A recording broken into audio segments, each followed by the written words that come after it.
pela Saúde e a relação dela com a Fiocruz, porque você foi um dos defensores e executores desse projeto. Não, Cláudio, obrigado pelas palavras. Eu que agradeço poder estar aqui com vocês, discutindo um tema que, para mim, é muito caro e muito me animou quando você mobiliza esse tema num projeto de renovação, de fortalecimento do IOC no seio da Fiocruz. Então, isso, e especialmente o IOC, célula máter da Fiocruz, e seguramente a sua unidade que dá marca à nossa instituição. Então, é um prazer estar aqui. Eu vou só complementar, e eu gosto muito disso, essa sua apresentação, para dizer também que eu hoje sou diretor-presidente do Instituto de Biologia Molecular do Paraná. Isso mesmo, perdão. Não, por favor, tem que pedir perdão, por favor. Eu claramente vou falar na condição do Todos pela Saúde, mas eu gosto de falar disso porque nós estamos falando de empreendedorismo.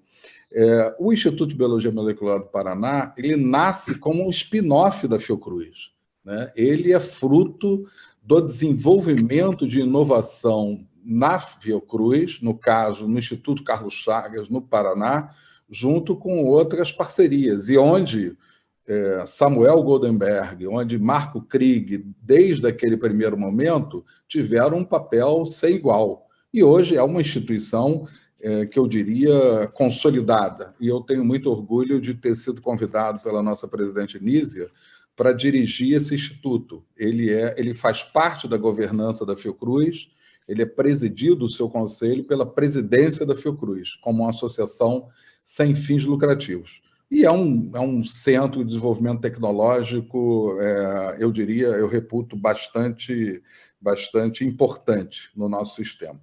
Mas eu vou voltar, isso só para completar a apresentação, eu volto ao principal, né? O principal que foi o motivo do Cláudio ter me convidado. No ano passado, bem no início da pandemia, eu recebi um telefonema do presidente, do CEO do Sírio-Libanês, Paulo Chapchap. E ele estava incumbido de estruturar um time com 7 pessoas para gerir algo, eu diria, naquele momento, quando ele me falou, inusitado. O Itaú Unibanco estava querendo aplicar como doações R$1 bilhão no enfrentamento da Covid. E ele foi incumbido, como mobilizado pelo banco, de selecionar 7 pessoas e,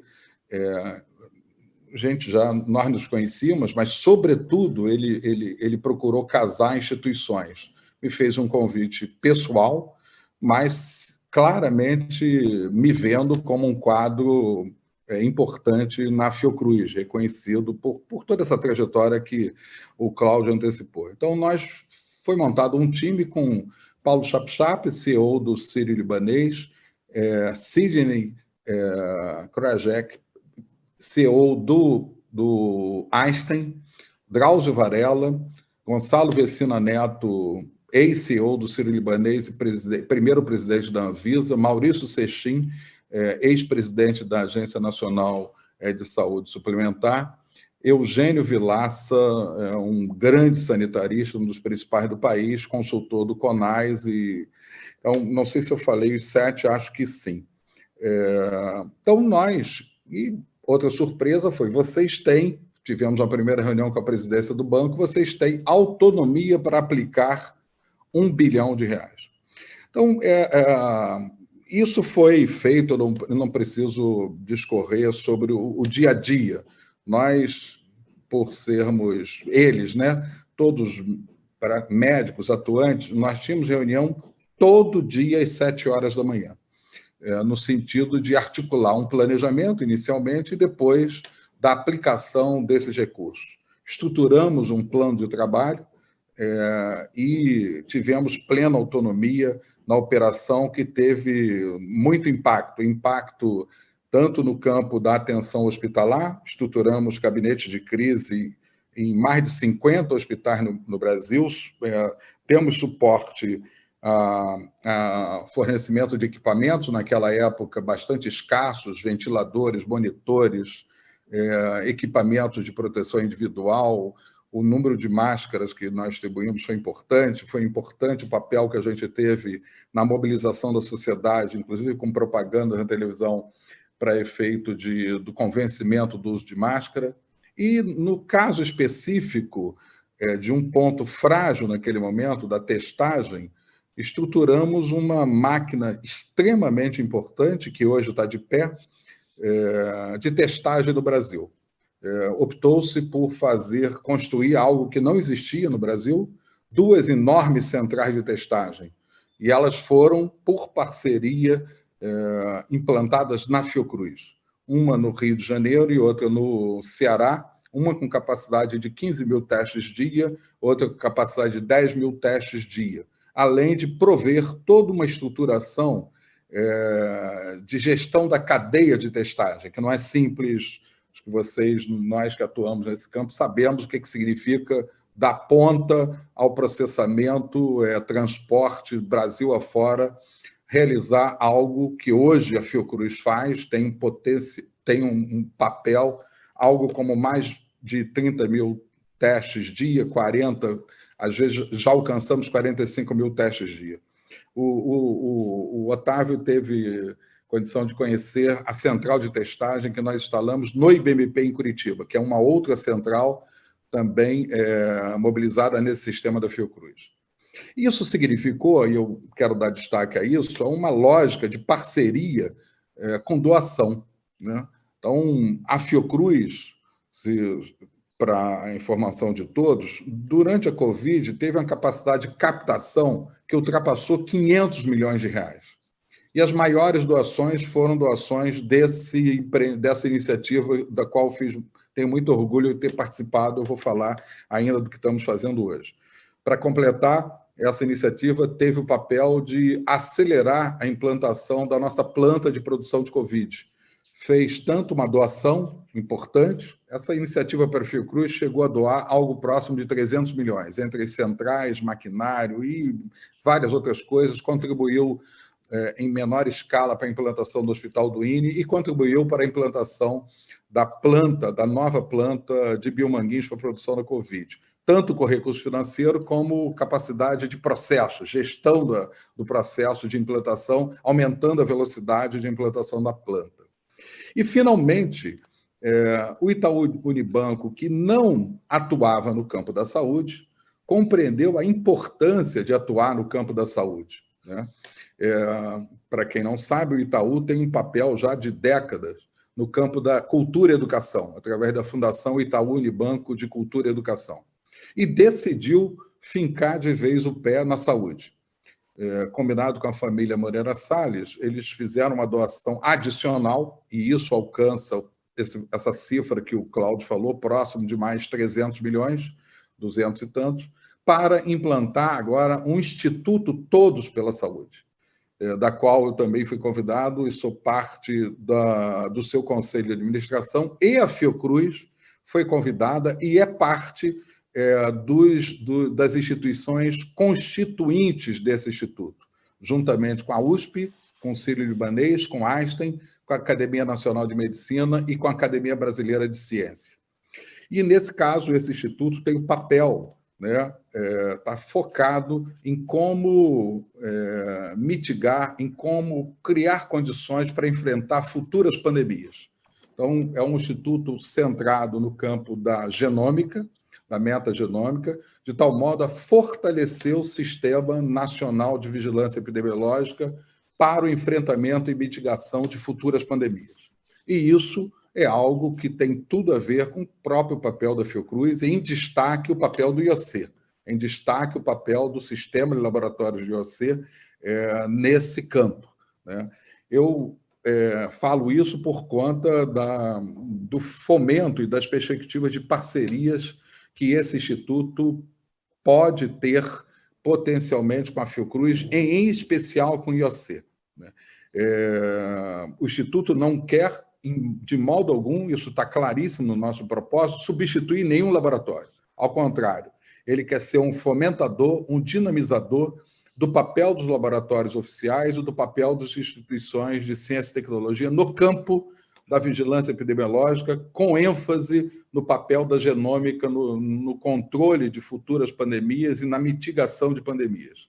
Nós estamos recém-estruturando, hoje de manhã nós tivemos uma reunião grande, e de modo que essa lógica, e eu vou encaminhar para finalizar minha fala, Cláudio, e a ênfase que eu quero dar, a importância, a Miriam destacou isso, a importância do relacionamento no campo, não apenas dos grandes doadores, mas também no campo da iniciativa privada, de tal modo a fazer com que o propósito, a finalidade pública seja muito bem articulada e fomentada por esses movimentos, né?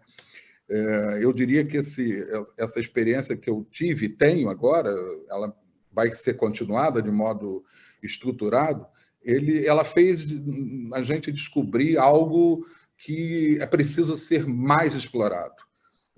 Eu, quando vice-presidente da Fiocruz, tomei uma iniciativa que estava isolada na Casa Oswaldo Cruz e implantamos na presidência um escritório de captação, né? E ele foi o germe disto que se tornou uma enorme captação no campo da Covid.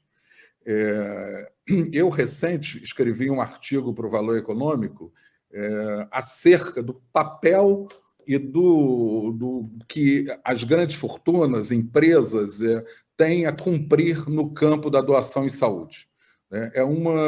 Especialmente doação em saúde para modelos empreendedores, para modelos de inovação, para modelos de entregas, né? De tal modo que isso... hoje eu discuto, e é muito... Quando eu falei dessa ideia com o Cláudio abraçou, de tal modo que este papel faça parte da lógica empreendedora da Fiocruz e do IOC, a partir dos seus laboratórios. O empreendedorismo nada mais é do que ter um desafio e compreendê-lo na sua totalidade. Vejo que o exemplo da Miriam é muito claro, né? Nós, empreendedores, eu me coloco desse modo, não é meramente a questão de natureza técnica, eu tenho uma pesquisa a fazer, mas compreender aquilo que cerca a viabilidade e a finalidade da pesquisa. Ela só está pronta quando está entregue. Ela só está pronta quando ela ultrapassa os elementos tanto técnicos de prova de conceito, assim por diante, quanto os elementos de sustentabilidade. Então, compreender isto tudo é algo que é desafiador. Nós somos naturalmente treinados a sermos técnicos de enorme competência, e não há como ser diferente dentro do IOC, na finalidade de pesquisa. Mas como é que a gente articula essas outras dimensões? Como é que a gente faz um desafio ser levado a cabo com todas essas interações de sustentabilidade, de agentes econômicos e na lógica finalística do SUS, do mercado e assim por diante? Acho que isto, eu tenho vivido isso há algum tempo, me parece que é uma carteira muito importante a ser empreendida, e seguramente com Cláudio, acho que a compreensão e as pessoas que estão aqui, os exemplos, eu não preciso me adiantar sobre o papel e a experiência enorme que Otávio, por exemplo, tem nisso, né? A compreensão dessa articulação entre ciência, desenvolvimento, tecnologia, sustentabilidade, desafio e colocação de produto e entregas à sociedade. Isso é empreendedorismo. É um desafio a cada dia, mas articulando todas essas dimensões. Acho que, portanto, essa experiência, Cláudio, que eu trago, que hoje ela também se materializa no Instituto de Biologia Molecular, a gente vive de recursos próprios. Nós temos que captar, nós temos que entregar produtos, né? Então, acho que é isso. Eu deixo aqui um recado e um compromisso meu de, na gestão do Cláudio, seguramente, contribuir com essa concepção empreendedora, multifacetada, de relacionamento externo, relacionamento com doadores, relacionamento com emendas, relacionamento com parcerias, para além dessas que, obviamente, o IOC tem Brasil e mundo afora, no sentido de ter esse padrão empreendedor como parte do dia a dia dessa grande e fundamental instituição que é o IOC. Cláudio, desculpa se eu me alonguei, essa é a minha fala, então. Pedro, muito obrigado de coração.